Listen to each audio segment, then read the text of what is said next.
श्रीकांत शिंदे फाउंडेशनच्या माध्यमातून कोट्यावधींचा घोटाळा झाल्याचा आरोप संजय राऊत यांनी केलाय। सीएम कार्यालयात बसून कंत्राट वाटप करतात आणि देणग्या घेतात असं देखील संजय राऊत यांनी म्हटलेलं आहे। कोट्यावधी रुपयांचा गैरव्यवहार हा मनी लॉन्ड्रिंगचा गुन्हा असल्याचं देखील संजय राऊतांनी म्हटलेलं आहे। संजय राऊतांकडून मोदी आणि फडणवीसांना चौकशीसाठी जे आहे ते पत्र देण्यात आलंय, तर जे चाळीचे आरोप तेच जे पत्र लिहित आहेत असं श्रीकांत शिंदे यांनी म्हटलेलं आहे। श्रीकांत शिंदे फाउंडेशन आहे, त्यांचे व्यवहार नक्की काय आहेत? फाउंडेशन त्याचे व्यवहार काय आहेत? त्यांची आर्थिक उलाढाल काय आहे? लाखो कोट्यावधी रुपयाची उलाढाल हे लोक करतात।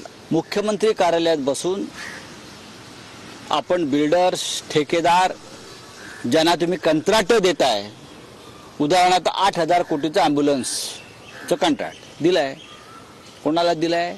बाळराजांचे ते फार जवळचे आहेत, हे मुख्यमंत्री कार्यालयात बसून आणि त्यांचे जे लोक आहेत, बाळराजांचं मंडळ आहे,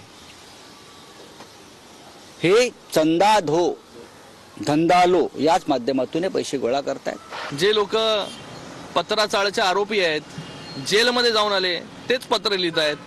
त्याचबरोबर खिचडी घोटाळ्याचे आरोपी, ज्यांच्या फॅमिलीच्या अकाउंटमध्ये खिचडी घोटाळ्यामधून पैसे आले, मला त्यांना प्रश्न विचारायचा आहे की ते तर पैसे तुम्ही घेतले खिचडी घोटाळ्यामधले, त्याच्यामधून कोणाला एका विद्यार्थ्याला, कोणाला एका पेशंटला, कोणाला हात देण्याचं काम, पाय देण्याचं काम, कोणाला त्या ठिकाणी वैद्यकीय मदत करण्याचं काम 5 पैशाचं तरी केलंय का? याचं पण उत्तर त्यांनी दिला पाहिजे, तपशील दिला पाहिजे। आणि मला एवढंच सांगायचं है कि पत्रे के घर में रहने वाले दूसरे को पत्र जो है वो लिखा नहीं करते।